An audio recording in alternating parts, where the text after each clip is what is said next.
is pouring down. Blood is pouring down. His blood is all around.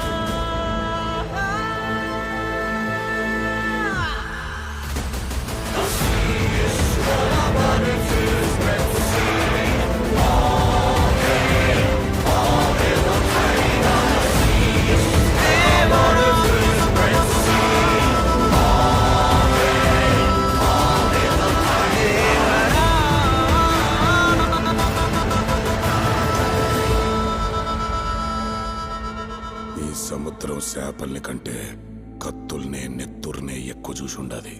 అందుకేనేమో దీన్ని ఎర్ర సముద్రం అంటారు.